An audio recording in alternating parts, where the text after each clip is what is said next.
دوستوں آج کی ویڈیو میں ہم آپ کو بتائیں گے ایران کی تاریخ الف سے لے کر یہ تک۔ ایران کا پہلا بادشاہ کون تھا، اس سلطنت کے کل کتنے بادشاہ آئے اور پھر بادشاہت کا اختتام کیسے ہوا، ایران، امریکہ، سوویت یونین اور افغانستان کے تعلقات میں کب کیسے اتار چڑھاؤ آیا، سائرس اعظم کتنا عظیم انسان تھا، ایران کے قدیم مذہب فارسی کے ساتھ تاریخ نے کیا کیا، ایران سے تعلق رکھنے والے حضرت سلمان فارسی کیسے حضرت محمد صلی اللہ علیہ وسلم تک پہنچے، نادر شاہ اور رضا شاہ پہلوی کے زوال کی کہانی، ایسٹ انڈیا کمپنی کا ایران سے کیا جھگڑا تھا، بھٹو اور رضا شاہ کا کس بات پر اختلاف تھا، جب امریکہ نے بھٹو، شاہ فیصل اور اپنے حمایتی رضا شاہ پہلوی کا تختہ بھی الٹ دیا۔ یہی سب موضوعات ہماری ویڈیو کا موضوع ہے۔ آپ دیکھ رہے ہیں ہسٹری او کلاک چینل، میں ہوں سید عمار۔ ایران کی تاریخ میں یوں تو اور بھی شہنشاہ گزرے ہیں، لیکن king Cyrus the great, Cyrus اعظم، جس کا دور اقتدار 590 قبل از مسیح سے 529 قبل از مسیح تک تھا، بہت اہم ہے۔ اس کے بعد سائرس سلطنت کے 12 مزید شہنشاہ 330 قبل از مسیح تک رہے، لیکن سائرس اعظم دنیا کی تاریخ کا سب سے عظیم شہنشاہ کہلوایا، جس کی سلطنت کی حدود اس وقت کی معلوم دنیا کے چاروں اطراف پھیلی ہوئی تھی، اور اس کی سلطنت کا رقبہ 55 لاکھ مربع کلومیٹر تھا، اور بلا شبہ اس نے اپنا نظام سلطنت اس زمانے کے اعتبار سے بہت ہی معیاری رکھا تھا۔ ہاں یہ ضرور ہے کہ عراق، دریائے فرات، دریائے دجلہ کی سرزمین بابل اور نینوا بھی ایرانی تہذیب کی طرح ایک ترقی یافتہ معاشرہ تھا، جس میں ہیمورابی جیسے بادشاہ نے دنیا میں پہلی بار مملکت اور حکومت کے اعتبار سے ایک باقاعدہ آئین دیا تھا، اور ان قوانین کو اس نے بابل کے شہر کے سب سے اہم چوراہے پر پتھر کی ایک بڑی لوح پر کندہ کروا دیا تھا، جس میں عوام سے لے کر بادشاہ، وزیر اعظم، اعلیٰ عہدیداران سب کے حوالے سے حقوق و فرائض کا تعین کر دیا گیا تھا۔ اسی نینوا و بابل کی تہذیب میں بخت نصر جیسا عظیم مگر متکبر بادشاہ گزرا تھا، جس نے اس زمانے میں بڑی بلند و بالا عمارات تعمیر کروائیں اور معلق باغات بنوا کر دنیا کو حیران کر دیا۔ اس نے بڑی فتوحات بھی کی۔ فلسطین کی فتح پر اس نے 40,000 سے زیادہ یہودیوں کا قتل عام کیا، اور باقی یہودیوں کو فلسطین سے پکڑ کر عراق لے آیا اور ان کو جلا وطنی میں یہاں نہایت ذلت آمیز زندگی گزارنے پر مجبور کیا۔ بخت نصر جو دہریہ تھا، اس کے بارے میں روایت ہے کہ جب وہ اپنی سلطنت اور اقتدار کے نشے میں بدمست تھا تو اس نے غرور میں کہا کہ ہے کوئی اس کا مقابلہ کرنے والا۔ عین اسی وقت ایک غیبی ہاتھ سامنے آیا اور اس نے دیوار پر لکھ دیا کہ تیری سلطنت کا زوال لکھ دیا گیا ہے۔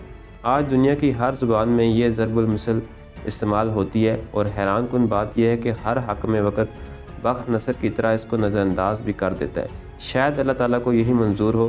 بہرحال بخت نصر کے مقابلے میں سائرس اعظم عظیم انسان تھا، اور تہذیبی اعتبار سے اسے غالباً ہیمورابی کا ہم پلہ قرار دیا جا سکتا ہے۔ اسی طرح ایران میں سائرس سے قبل زرتشت، ایرانی زرتشت مذہب کا بانی، جسے پارسی یعنی آتش پرست اپنا پیغمبر مانتے ہیں، 628 قبل از مسیح سے 551 قبل از مسیح رہا۔ شروع میں اس کی مذہب کی بہت مخالفت ہوئی۔ 628 قبل از مسیح میں شمالی ایران میں پیدا ہونے والے زرتشت نے 40 برس کی عمر میں شمالی ایران کے بادشاہ کو اپنا ہم خیال بنا لیا۔ زرتشت 77 برس کی عمر میں انتقال کر گیا۔ پارسی مذہب کی کتاب آواستہ ہے۔ اس مذہب میں نیکی اور بدی کے خداؤں کا ذکر ہے، مگر وہ واحد خدا کو نیکی کا خدا مانتے ہیں۔ یہودیوں کی طرح ان کے مذہب میں بھی یہ ہے کہ جو شخص آتش پرست ماں اور باپ کی اولاد نہیں ہوگا وہ پارسی یا آتش پرست نہیں ہو سکتا۔ سائرس کے زمانے تک زرتشت کا یہ آتش پرست مذہب، جو ایران کے سرد خطے سے ابھرا تھا، ایک بڑا مذہب بن گیا تھا۔ دنیا کی تاریخ میں غالباً یہودیت اور زرتشت ہی ایسے مذاہب ہیں جو مذہب کی بنیاد کے ساتھ تنگ نظر نیشنلزم، قوم پرستی سے جڑے ہوئے ہیں، اور اسی لیے آج دنیا بھر میں صرف 1 لاکھ آتش پرست رہ گئے ہیں، اور پوری دنیا کی تقریباً 8 ارب انسانوں کی آبادی میں یہودیوں کی کل تعداد 1.5 کروڑ سے زیادہ ہے۔ بہرحال سائرس اعظم کی وسیع حکومت تھی جو سینٹرل ایشیا، مشرق وسطیٰ، ترکیہ تک پھیلی ہوئی تھی۔ اسی سائرس اعظم نے جب بابل کو فتح کیا تو مدتوں بعد ان جلا وطن یہودیوں کو یہاں سے عزت و تکریم کے ساتھ واپس فلسطین میں آباد کیا۔ آج تک یہودی اگر اپنے پیغمبر کے بعد اگر کسی کو مقدس و محترم مانتے ہیں تو وہ سائرس اعظم ہے۔ یوں جب شہنشاہ ایران محمد رضا شاہ پہلوی نے اپنی ایرانی سلطنت کے اعتبار سے اس کی بنیاد کو سائرس اعظم سے جوڑا تو اس نے وہی متکبرانہ انداز کی قوم پرستی کو اپنایا جس کی بنیاد پر مذہبی قوم پرست دوسری قوموں اور انسانوں کو اپنے سے کم تر سمجھتے ہیں۔ واضح رہے کہ جب اسلام دنیا میں آیا تو اس وقت روم اور ایران دنیا کی دو بڑی طاقتیں تھیں۔ نبی کریم صلی اللہ علیہ وسلم کی پیدائش کے حوالے سے روایت ہے کہ جب آپ کی مکہ میں ولادت ہوئی تو ایران کے مرکزی آتش کدے میں جو آگ مسلسل صدیوں سے روشن تھی وہ اچانک ایک بار بجھ گئی تھی، اور ان کے مذہبی پیشوا یہ سمجھ گئے تھے کہ دنیا میں اللہ تعالیٰ کا نبی آ چکا ہے۔ پھر ایران سے روحانی رشتہ یا تعلق اس وقت پیدا ہوا جب ایران سے ایک آتش پرست پیشوا کے ہاں عاشق رسول حضرت سلمان فارسی پیدا ہوئے۔ جوان ہونے پر ان کے دل میں اللہ تعالیٰ نے تلاش حق کا نور جگا دیا۔ انہوں نے تلاش حق کے اعتبار سے ایران چھوڑ کر شام کا سفر کیا، جو زمانے میں سید کا بڑا مرکز تھا، جہاں وہ عیسائی مرکز میں گئے اور عیسائی مذہب کو قبول کر لیا، مگر یہاں کا سب سے بڑا مذہبی پیشوا بددیانت اور برا انسان تھا، جبکہ اس کا نائب نیک ایمانتدار پیشوا تھا۔ اس نے حضرت سلمان فارسی سے کہا کہ تمہیں اللہ تعالیٰ کے سچے نبی کی تلاش ہے، تو میرے علم کے مطابق وہ سچے نبی دنیا میں آ چکے ہیں، اور پہچان کے لیے 3 نشانیاں بتائیں۔ نمبر 1، وہ جہاں رہتے ہیں وہاں کھجوروں کے گھنے درخت ہیں۔ نمبر 2، وہ صدقہ نہیں لیتے البتہ تحفہ قبول کر لیتے ہیں۔ نمبر 3، ان کی پشت پر دونوں شانوں کے درمیان مہر نبوت ہے۔ اس کے بعد حضرت سلمان فارسی ایک قافلے میں شامل ہو کر حضور صلی اللہ علیہ وسلم کی تلاش میں نکلے۔ قافلہ سالار بددیانت آدمی تھا جس نے دھوکہ بازی کرتے ہوئے سلمان فارسی کو غلام کے طور پر ایک شخص کو فروخت کر دیا جو مدینے کا رہنے والا تھا۔ جہاں پہنچ کر سلمان فارسی نے آخر حضور صلی اللہ علیہ وسلم کو پہچان لیا۔ یہی حضرت سلمان فارسی تھے جنہوں نے غزوہ خندق کے موقع پر حضور صلی اللہ علیہ وسلم کو بتایا کہ ایران میں ایسے مواقعوں پر خندق کھود کر دفاعی جنگ لڑی جاتی ہے، اور پھر ان کے مشورے پر عمل کرتے ہوئے خندق کھود کر جنگ لڑی گئی، دشمن کفار مکہ پسپا ہو گئے۔ ایرانی نیشنلزم کا غرور تکبر ہی تھا۔ جب نبی کریم صلی اللہ علیہ وسلم نے ایران سمیت دنیا کے مختلف ملکوں کے بادشاہوں کو دعوت اسلام دیتے ہوئے خطوط بھیجے تو ایران کے مغرور بادشاہ ووسرویس نے نبی کریم کا ہاتھ پھاڑ دیا تھا، جس پر آپ صلی اللہ علیہ وسلم نے اس کے لیے بدعا فرمائی تھی کہ تیری سلطنت بھی اسی طرح ٹکڑے ٹکڑے ہو جائے، اور پھر ایسا ہی ہوا۔ حضرت عمر فاروق کے زمانے میں ایران فتح ہو گیا۔ ایران کے آخری بادشاہ شہنشاہ محمد رضا شاہ پہلوی نے بھی ایران کی وہ تاریخ جو حکمرانی کے اعتبار سے خلافت راشدہ سے منسلک تھی اسے ترک کر کے دین اسلام کے بجائے خود کو سائرس اعظم کی تاریخ سے منسلک کرتے ہوئے ایران میں شہنشاہیت کا 2500 سالہ جشن منایا، تو اس وقت وہ بابل کے بخت نصر کے غرور پر نوشتہ دیوار پڑھنے کی صلاحیت سے عاری ہو چکا تھا۔ بادشاہ کو احساس ہی نہ تھا کہ ایک عالم دین امام خمینی، جسے وہ اپنے تئیں ملک بدر کر کے مطمئن ہو چکا تھا، ٹھیک 9 برس بعد 2500 سالہ بادشاہت کے غرور کو پاش پاش کر دے گا۔ ایران کی قدیم تاریخ میں ان 2500 برسوں میں 35 بادشاہتیں یعنی بادشاہی خاندان یا سلطنتیں رہیں، اور اس دوران حکمرانوں، بادشاہوں، شہنشاہوں کی کل تعداد 416 رہیں، اور 11 فروری 1979 کو یہ 2500 سالہ دور شہنشاہی ایران سے رخصت ہو گیا۔ مگر یہ اچانک کیا ایک دم نہیں ہوا، اور بقول شاعر وقت کرتا ہے پرورش برسوں، حادثہ ایک دم نہیں ہوتا۔ سلطنت ایران یہاں اسلام کی آمد سے پہلے اور بعد میں بھی وسیع رقبے کے علاقوں پر پھیلی رہی۔ اس سلطنت کا مقابلہ روم، ترکیہ، روس سے ہوتا رہا۔ نادر شاہ وہ آخری ایرانی بادشاہ تھا جس کی سلطنت رقبے کے اعتبار سے سنٹرل ایشیا، افغانستان، مشرق وسطیٰ، سلطنت عمان تک پھیلی ہوئی تھی، اور آج کے پاکستان کے بھی بہت سے علاقے ایران کے زیر تسلط تھے۔ نادر شاہ نے مغل بادشاہ محمد شاہ رنگیلا کے دور میں ہندوستان کو تاراج کیا تھا، اور وہاں سے تخت طوس اور کوہ نور ہیرا سمیت بہت بڑا خزانہ لوٹ کر ایران واپس ہوا تھا۔ نادر شاہ کا دور 1736 سے 1747 تک رہا۔ اس کے بعد افشاری سلطنت ایران سمیت ایک بڑے علاقے پر 1796 تک قائم رہی، اور اس دوران اس خاندان کے 7 بادشاہ رہے۔ اس دوران زان سلطنت کا دور حکومت بھی ایک علاقے پر 1751 سے 1794 تک رہا، اور اس خاندان کے 9 بادشاہ برسر اقتدار رہے۔ پھر ایران پر قاجار بادشاہت کا اقتدار آیا۔ قاجار بادشاہوں کی حکمرانی 1799 سے 1925 تک رہی۔ یہ دور برٹش ایسٹ انڈیا کمپنی کے اعتبار سے اور سلطنت برطانیہ کی بنیاد پر مشرق وسطیٰ اور بعد میں یورپ میں نپولین کے ساتھ جنگوں کے لحاظ سے اہم بھی رہا، اور ایسٹ انڈیا کمپنی اور سلطنت برطانیہ نے اس دوران بڑی اہم فتوحات بھی حاصل کی۔ 1799 میں برطانیہ کی ایسٹ انڈیا کمپنی کو میسور میں سلطان فتح علی ٹیپو کے مقابلے میں ہندوستان کی عظیم فتح حاصل ہوئی۔ 1799 میں برطانیہ کی ایسٹ انڈیا کمپنی کو میسور میں فتح علی ٹیپو کے مقابلے میں ہندوستان کی عظیم فتح نصیب ہوئی۔ ساتھ ہی برطانیہ کو ہندوستان میں اپنی زیادہ مضبوط بنیاد رکھنے والی ایسٹ انڈیا کمپنی کے تعاون سے ایران میں بھی اپنا اثر و رسوخ قائم کرنے میں کامیابی ہوئی۔ اسی دور میں برطانیہ نے مشرق وسطیٰ خصوصاً خلیج فارس کے علاقے سلطنت عمان میں بھی قدم جمانے کی منصوبہ بندی پر عمل درآمد شروع کر دیا تھا۔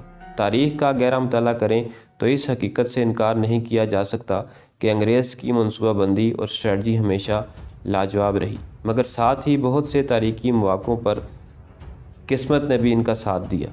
ایران، افغانستان اور سنٹرل ایشیا میں بنیادی طور پر روس اور برطانیہ کے درمیان گریٹ گیم کے حوالے سے سازشیں، لڑائیاں اور جنگیں اسی دور سے شروع ہو چکی تھیں۔ اسی زمانے میں 1856 سے 1857 5 مہینے 3 دن اینگلو پرشین جنگ جاری رہی۔ یہ جنگ ایرانی قاجار بادشاہ اور ہرات پر دعوے کے امیر، جن کو کابل کے حکمران اور انگریز کی سپورٹ حاصل تھی، اور اس میں فوج کے اعتبار سے ہندوستان میں بنیاد رکھنے والی ایسٹ انڈیا کمپنی کی فوجی امداد حاصل تھی۔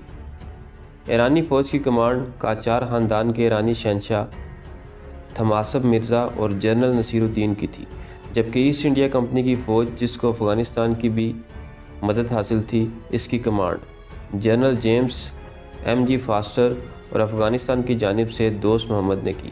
انگریز اور برطانوی فوج تقریباً 1 لاکھ تھی، جبکہ ایرانی فوج اس کے مقابلے میں کم تھی۔ ایران کو جنگ میں شکست ہوئی، نتیجے میں معاہدہ فارس ہوا اور ایران کو ہرات سے دستبردار ہونا پڑا۔ یہ جنگ 4 اپریل 1857 میں یعنی ہندوستان کی جنگ آزادی کے 1 مہینے 6 دن پہلے ختم ہوگی، اور اگر یہ جنگ کچھ دن چلتی تو انگریز کو ہندوستان اور ایران دونوں مقامات پر شدید مشکلات کا سامنا کرنا پڑتا۔ یہ بھی ممکن تھا کہ ان دونوں مقامات پر انگریزوں کو شکست ہو جاتی۔ معاہدے کے مطابق ایران نے 1863 میں ہرات کو افغانستان کے دوست محمد کے حوالے کر دیا، مگر ساتھ ہی ایران اور روس کی جنگیں بھی 1804 سے 1828 کے درمیان رہیں۔ پہلی روس فارس جنگ 1804 تا 1813 تک کی جنگوں میں روس اور ایران کے ہزاروں افراد جاں بحق ہوئے۔ یہ جنگ روس کی جانب سے جارجیا اور دیگر علاقوں پر قبضے اور دعوے پر ہوئی، اور آخر میں روس اور ایران کے درمیان معاہدہ گلستان ہوا۔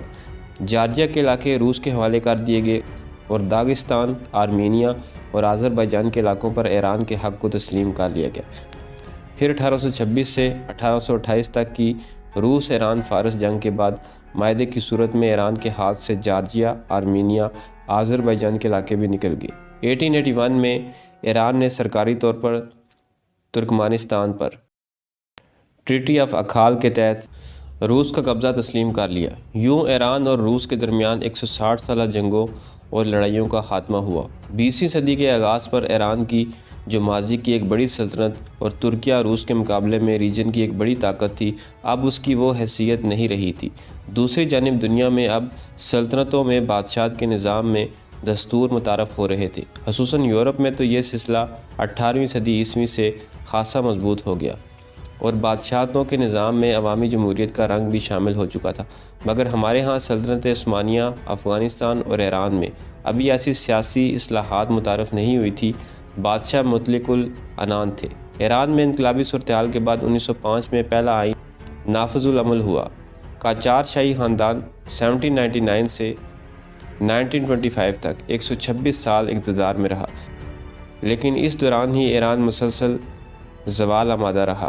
مگر ایرانی قوم اس وقت تک شاہ پرست قوم تھی، اس لیے وہ اب بھی قاجار سلطنت سے یہ امید لگائے بیٹھی تھی کہ یہ بادشاہ ایران کی عظمت رفتہ کو ایک بار پھر بحال کر دیں گے، مگر ایسا نہیں ہوا۔ 1905 کے آئین کے تحت 1906 میں ایران میں پارلیمنٹ وجود میں آ گئی، مگر جمہوری مزاج نہیں آ سکا۔ 1909 میں قاجار بادشاہ کو ایک بار پھر روس کے مقابلے میں شکست ہوئی اور روس نے شمالی ایران کے کچھ علاقوں پر قبضہ کر لیا۔ 1911 میں قاجار بادشاہت کے خلاف کوچجگ خان کی جنگل تحریک شروع ہوئی، پہلی جنگ عظیم کے دوران برطانیہ نے ایران کے مغربی حصے پر قبضہ کر لیا۔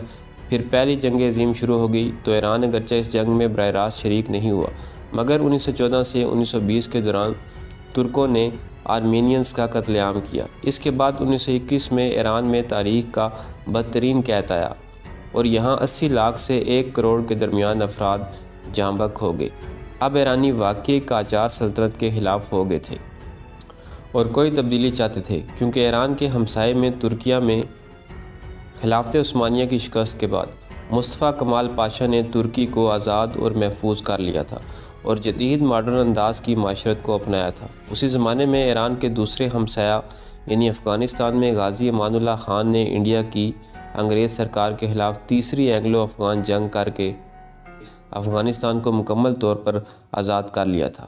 اسی سال ایران میں قاجار بادشاہت کا تختہ الٹ دیا گیا اور جنرل رضا شاہ وزیر اعظم ہو گئے، اور پھر 1925 میں رضا شاہ نے اپنی بادشاہت کا اعلان کر دیا۔ یوں ایران میں پہلوی سلطنت کا آغاز ہوا۔ جنگ عظیم اول کے دوران ہی روس میں لینن اور اسٹالن کمیونسٹ انقلاب لے آئے۔ ایران کی جدید تاریخ میں معدنی تیل بہت اہمیت رکھتا ہے۔ برطانیہ کی آئل کمپنی نے 1908 کو یہاں تیل کے ذخائر دریافت کر لیے۔ 1909 میں اینگلو پرشین آئل کمپنی نے یہاں تیل کی پیداوار شروع کر دی تھی۔ اس کمپنی نے یہاں براہ راست اس پر کنٹرول کے حقوق حاصل کر لیے اور اس میں مستقبل میں 37 سال تک کوئی تبدیلی نہ کرنے کا معاہدہ ہوا۔ 1935 کے بعد اسی کمپنی نے 60 سال کے لیے معاہدہ کر لیا، مگر تیل کی پیداوار کے باوجود ایران میں قابل ذکر خوشحالی نہیں آئی اور ایران نے ترقی نہیں کی۔ 1925 سے 1941 تک پہلوی خاندان کے پہلے بادشاہ رضا شاہ، جو ایران کے آخری بادشاہ محمد رضا شاہ کے والد تھے، ان کا اقتدار رہا۔ اس دوران برطانیہ سوویت یونین مفادات کی وجہ سے ایران میں ان دونوں کے درمیان کھچاؤ شروع ہو گیا۔ قاجار شاہی خاندان کے بعد جب پہلوی جنرل رضا شاہ برسر اقتدار آئے تو عوام نے ان سے امیدیں باندھ لی۔ رضا شاہ اس کا ادراک رکھتا تھا، وہ یہ جانتے تھے کہ اگر انہوں نے جلد عوام کے لیے بڑے کام نہیں کیے تو عوام ان کے خلاف ہو جائیں گے۔ اسی دوران شاہ نے ایران میں ریلوے کے ایک پروجیکٹ کو جرمن کمپنی کے حوالے کیا تھا۔ جب دوسری جنگ عظیم شروع ہوئی تو سوویت یونین جرمنی کے درمیان اتحاد کا معاہدہ تھا، جس کو جرمنی کے ہٹلر نے توڑ دیا اور پھر سوویت یونین جرمنی کے خلاف اتحادیوں کے صف میں شامل ہو گیا۔ اب برطانیہ اور سوویت یونین دونوں یہ چاہتے تھے کہ یہاں سے اسلحے کی ترسیل ہو اور اس میں یہ ریلوے پروجیکٹ استعمال ہو، جس پر جرمن ایران ریلوے پروجیکٹ کے جرمن مینیجر نے انکار کر دیا۔ یوں سوویت یونین کی فوجیں شمال سے ایران میں داخل ہوئیں اور برطانوی فوجیں خوزستان اور سینٹرل ایران میں داخل ہوئیں۔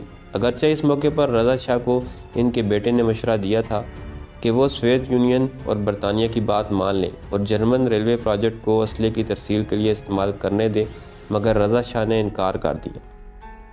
اس کے بعد 26 اکتوبر 1919 میں پیدا ہونے والے رضا شاہ کے بیٹے محمد رضا شاہ کو 22 برس کی عمر میں ایران کا بادشاہ بنا دیا گیا۔ یہ پہلوی خاندان کے دوسرے اور ایران کے آخری بادشاہ تھے، جو 16 ستمبر 1948 کو تخت نشین ہوئے، اور ان کی پہلی شادی مصری شہزادی فوزیہ سے ہوئی تھی، جس کے بارے میں بیان کیا جاتا ہے کہ اس وقت ایران، ترکیہ اور عراق کے درمیان اتحاد تھا اور ترکیہ کے صدر اتاترک مصطفیٰ کمال پاشا یہ چاہتے تھے کہ مصر بھی اس اتحاد میں شامل ہو جائے۔ اس لیے انہوں نے ایران کے بادشاہ کو یہ مشورہ دیا کہ وہ اپنے بیٹے کی شادی مصر کے بادشاہ کی شہزادی سے کرا دیں۔ یوں رضا شاہ کی پہلی شادی 1939 میں مصر کی شہزادی فوزیہ سے ہوئی۔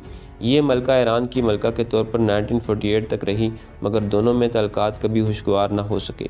محمد رضا شاہ کی دوسری شادی ملکہ ثریا اسفندی بختیاری سے 1951 میں ہوئی اور یہ شادی 1958 تک قائم رہی۔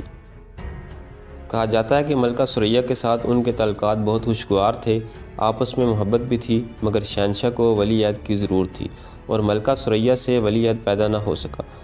محمد رضا شاہ یہ چاہتے تھے کہ وہ ملکہ ثریا کے ہوتے ہوئے دوسری شادی کر لیں، مگر ثریا کو یہ برداشت نہیں تھا، تو طلاق کے بعد شہنشاہ نے تیسری شادی فرح دیبا سے کی، جن سے 31 اکتوبر 1960 کو ولی عہد کی پیدائش ہوئی، جس کے بعد شہنشاہ کی تاج پوشی بھی ہوئی۔ شہنشاہ محمد رضا شاہ کو پہلے شدید نوعیت کے سیاسی بحران کا سامنا 1952 میں کرنا پڑا، جب ایران کے 35ویں وزیر اعظم کے طور پر ڈاکٹر مصدق عوام کے بھاری ووٹوں سے منتخب ہوئے۔ یہ 19 اگست 1953 تک ایران کے ایسے وزیر اعظم رہے جو ایران میں برطانیہ امریکہ کے مفادات کے خلاف تھے۔ انہوں نے اقتدار میں آتے ہی برطانوی آئل کمپنی کو قومی ملکیت میں لے لیا اور حالات اتنے خراب ہو گئے کہ ان کی جان اور بادشاہت کو خطرات لاحق ہو گئے اور پھر شاہ ایران ملک سے چلے گئے۔ ڈاکٹر مصدق بائیں بازو سے تعلق رکھتے تھے اور ان کو سوویت یونین کی حمایت حاصل تھی۔ پھر کچھ دن بعد ہی سوویت کی CIA اور برطانوی خفیہ ایجنسی کی سازش سے ڈاکٹر مصدق حسین کی حکومت کو ختم کر دیا گیا، جس میں اہم کردار ایرانی فوج نے ادا کیا تھا۔ وزیر اعظم ڈاکٹر مصدق حسین کو گرفتار کر لیا گیا اور شہنشاہ ایران واپس وطن آئے تو ڈاکٹر مصدق پر مقدمہ چلایا گیا۔ یہاں یہ کہا گیا کہ ان کو سزائے موت دی جائے گی۔ بعد میں ان کو عمر قید کی سزا سنائی گئی اور ان کے گھر کو ہی جیل قرار دے دیا گیا۔ جہاں وہ 1967 میں انتقال کر گئے تو ان کو ان کے گھر کے صحن میں ہی دفن کر دیا گیا۔ 1953 کے بعد شاہ ایران ایک جانب امریکہ کے ممنون اور احسان مند تھے تو دوسری جانب انہوں نے اب اپنے مخالفین کو دبانے اور مٹانے کے لیے سخت اقدامات کیے۔ ایرانی خفیہ ایجنسی اب ملک بھر میں خوف و ہراس کی علامت بن گئی تھی۔ کوئی ذرا بھی زبان کو جنبش دیتا تو اسے گرفتار کر کے مار دیا جاتا یا شدید تشدد کیا جاتا، بعض کو ملک بدر کر دیا جاتا۔ ایران نے اسرائیل کو تسلیم کیا ہوا تھا۔ اسی طرح صدر ایوب خان اور صدر جنرل یحییٰ خان بھی امریکی حمایت یافتہ تصور کیے جاتے تھے اور ساتھ ہی سعودی عرب بھی امریکہ کا حمایتی تسلیم کیا جاتا تھا۔ لیکن 70 کی دہائی کے آغاز پر جب 1971 میں شہنشاہ محمد رضا شاہ ایران میں بادشاہت کا 2.5 سالہ جشن منا رہے تھے تو دنیا میں بڑی اہم تبدیلیاں شروع ہو گئی تھی۔ جولائی 1971 ہی میں پاکستان سے امریکی سیکرٹری ہنری کسنجر نے چین کا خفیہ دورہ کر کے چیئرمین ماؤ زے تنگ، وزیر اعظم چو ان لائی اور امریکی صدر نکسن کے درمیان مذاکرات کا راستہ ہموار کر دیا تھا۔ 16 دسمبر کو ایران کے مشرقی ہمسائے یعنی پاکستان میں بھارت سے جنگ کے بعد مشرقی حصہ الگ ہو کر بنگلہ دیش بن گیا۔ اسی سال شہنشاہ محمد رضا نے بھارت کا سرکاری دورہ بھی کیا اور بھارت سے قریبی تعلقات کو مزید مضبوط کرنے کا عہد کیا۔ 1972 میں امریکہ چین تعلقات استوار ہوئے۔ چین کو تائیوان کی جگہ اقوام متحدہ میں نہ صرف جنرل اسمبلی کی رکنیت دے دی گئی بلکہ اس کو سیکورٹی کونسل میں ویٹو پاور اور مستقل رکنیت بھی مل گئی۔ 1973 میں عرب اسرائیل جنگ میں شام، اردن، مصر اور ان کی حمایت کرنے والے ممالک کو اسرائیل کے مقابلے میں جزوی فتح حاصل ہوئی۔ یہ امریکہ برطانیہ کے لیے ایک بدشگون تو تھا ہی، مگر جب 1973 کی جنگ میں سفارتی خارجی عالمی محاذوں پر عرب ممالک نے تیل کو بطور ہتھیار استعمال کیا تو اس اسٹریٹجی کی وجہ سے صورتحال اور بحرانی ہوگی۔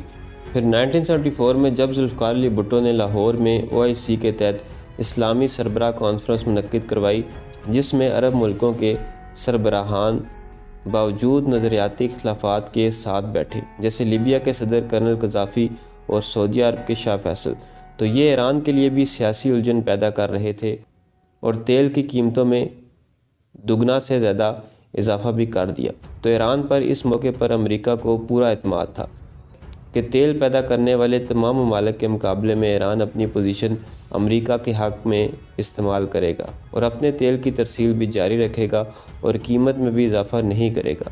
امریکہ کو ایران کے شہنشاہ محمد رضا شاہ پہلوی پر بڑا مان تھا کیونکہ امریکہ نے ہی CIA کے ذریعے 1953 میں شہنشاہ کو واپس تخت دلوایا تھا، مگر شہنشاہ ایران کے لیے یہ بہت مشکل تھا۔ پھر یہ بھی تھا کہ ان کے پاس یہ سنہری موقع تھا کہ وہ بھی عرب ممالک کی طرح اپنے تیل کی قیمتوں میں بڑا اضافہ کر کے ایران کی سالانہ آمدنی اور فی کس سالانہ آمدنی میں اضافہ کر لیں۔ ان کا اندازہ یہ تھا کہ اس موقع پر امریکہ پر عالمی طور پر دباؤ اتنا زیادہ ہے کہ امریکہ شہنشاہ ایران کے خلاف کوئی کارروائی نہیں کرے گا، کیونکہ پاکستان کے وزیر اعظم بھٹو امریکہ کے لیے کوئی کردار ادا کرنے کو تیار نہیں تھے۔ پھر سعودی عرب کے بادشاہ شاہ فیصل بھی تیل کی قیمت اور اسرائیل کے خلاف جنگ کے اعتبار سے امریکی پالیسی سے انحراف کر چکے تھے، جبکہ ایران وہ ملک تھا جس نے ترکیہ کی طرح اسرائیل کو تسلیم بھی کیا ہوا تھا اور اس کے ساتھ سفارتی تعلقات بھی تھے۔ یوں شہنشاہ ایران نے بھی عرب ممالک کی طرح اپنے تیل کی قیمتوں میں اسی تناسب سے اضافہ کر دیا اور فوری طور پر امریکہ نے کوئی رد عمل نہیں کیا۔ اسی سال افغانستان میں صدیوں کی قائم بادشاہت کے خلاف بغاوت کرتے ہوئے سردار داؤد خان نے ظاہر شاہ کا تختہ الٹ دیا۔ اس وقت بظاہر عالمی طاقت کے توازن کے حوالے سے صورتحال سوویت کے حق میں جاتی دکھائی دے رہی تھی۔ 1973 کی عرب اسرائیل جنگ میں عربوں کو جزوی کامیابی کی ایک بنیادی وجہ روسی ساحت کے میزائل بھی تھے، جن کو مرحوم جمال ناصر نے حاصل کیا تھا اور انور سادات نے کامیابی سے استعمال کیا تھا۔ واضح رہے کہ یہ دنیا میں ہونے والی اس زمانے کی ایک ایسی اہم جنگ تھی جس میں پہلی بار میزائل استعمال ہوئے تھے، مگر پاکستان کے شہر لاہور میں ہونے والی اسلامی سربراہی کانفرنس نے سابق سوویت یونین کو بھی پریشان کر دیا تھا، کیونکہ اس کانفرنس میں سرمایہ دارانہ نظریات رکھنے والے اور امریکی بلاک سے تعلق رکھنے والے عرب ممالک کی بادشاہتیں شیوخ بھی تھے، اور دوسری جانب اشتراکی نظریات کے حامل اور روسی بلاک سے تعلق رکھنے والے عرب ممالک کے سربراہان بھی تھے۔ تمام اسلام کے نام پر جمع ہوئے تھے اور بہت سے اہم فیصلے اس اسلامی سربراہی کانفرنس میں اسلامی اتحاد کے جذبے کے تحت ہوئے تھے۔ یہ صورتحال سوویت یونین امریکہ دونوں کے لیے پریشان کن تھی۔ اس موقع پر امریکہ اور سوویت اپنے اپنے طور پر اس صورتحال سے نمٹنے کے 3 درجات کے پلان مرتب کر چکے تھے۔ شہنشاہ ایران کے خلاف امام خمینی کو اس وقت وطن بدر کیا گیا تھا جب شہنشاہ نے 1964 کو ایک قانون کی منظوری دی تھی، جس کے تحت ایران میں امریکی فوجی مشن کے تمام افراد کو سفارتکاروں کے ہم پلہ قرار دے دیا گیا تھا، یعنی امریکی فوجیوں کو ایران میں ویانا کنونشن کے تحت یہ اختیار حاصل تھا کہ وہ جو چاہیں کریں، ان پر ایران کا کوئی قانون لاگو نہیں ہوگا۔ دوسرے روز 1964 کو امام خمینی نے قم کے مدرسے سے وہ شرح آفاق تقریر کی جو ایران کے انقلاب کا سنگ میل ثابت ہوئی۔ اس تقریر کے جرم میں امام خمینی کو گرفتار کر کے ملک بدر کر دیا گیا۔ 1973 کی عرب اسرائیل جنگ کے بعد 1974 میں لاہور میں ہونے والی اسلامی سربراہی کانفرنس یہ ایسے واقعات تھے کہ ان کے بعد اس پورے خطے میں سر جنگ اپنے انتہائی مرحلے میں داخل ہوگی۔ عالمی سطح کا مسلم اتحاد سوویت یونین امریکہ دونوں کے لیے قابل قبول نہیں تھا، اس لیے دونوں بلاک ہی اس مسلم اتحاد کو توڑنے کی اپنی اپنی اسٹریٹجی بنا چکے تھے۔ یہ مسلم اتحاد جو لاہور کے اسلامی سربراہ کانفرنس میں ابھی اپنے ابتدائی مراحل میں تھا، پھر امریکہ اور روس مفادات کی بنیاد پر آپس کی شدید سرد جنگ بھی اپنی جگہ تھی۔ اس کانفرنس سے 2 برس پہلے 1972 میں جب وزیر اعظم ذوالفقار علی بھٹو نے عبوری آئین بنا کر ملک میں پارلیمانی جمہوری نظام کو بحال کیا اور صوبہ بلوچستان جس کو پہلی مرتبہ صوبے کا درجہ دے کر 1970 کے انتخابات منعقد ہوئے تھے، ان کے نتائج کی بنیاد پر بلوچستان میں پہلے وزیر اعلیٰ سردار عطا مینگل کی پارٹی اور جمعیت علماء کے ساتھ مخلوط صوبائی حکومت تشکیل دی تھی۔ پھر 1973 کے آئین کے نفاذ کے بعد بلوچستان کی پہلی صوبائی حکومت کو بھٹو نے صرف 9 ماہ بعد غیر جمہوری انداز میں ختم کر دیا، تو صوبہ خیبر پختونخوا میں بھی نیب اور جمعیت کی مخلوط صوبائی حکومت جس کے وزیر اعلیٰ مولانا مفتی محمود تھے، انہوں نے بھی احتجاجاً استعفیٰ دے دیا۔ بلوچستان میں اس کے فوراً بعد مسلح مزاحمت شروع ہوئی۔ بھٹو نے اس موقع پر اس کو بھی شہنشاہ پر دباؤ کے لیے استعمال کیا اور شہنشاہ کو یہ باور کرایا کہ بلوچ نہ صرف پاکستان کے بلوچستان کی علیحدگی چاہتے ہیں بلکہ اس میں وہ آزاد عظیم بلوچستان کے نام پر ایرانی بلوچستان اور سیستان کو بھی اس کے ساتھ شامل کرنا چاہتے ہیں۔ بھٹو نے اپنے وزارت خارجہ کے ہی دور میں شہنشاہ محمد رضا شاہ پہلوی کے بھارت سے خصوصی تعلقات سے یہ اندازہ کر لیا تھا کہ شہنشاہ بھارت کو اہمیت دے کر پاکستان کو یہ بتانا چاہتا ہے کہ پاکستان کے ہمسائے میں بھارت سے اور افغانستان سے پاکستان کے زیادہ بہتر تعلقات نہیں ہیں۔ یوں پاکستان کی مجبوری ہے کہ وہ ایران سے بنا کر رکھے اور اس اعتبار سے ایران پاکستان کو دباؤ میں رکھ کر ہی تعلقات چاہتا تھا۔ اور پھر پاکستان کے حوالے سے یہ تاثر ایران نے رکھا کہ مشرقی پاکستان کے بنگلہ دیش بن جانے کے بعد پاکستان اب اور کمزور پوزیشن میں آ گیا ہے۔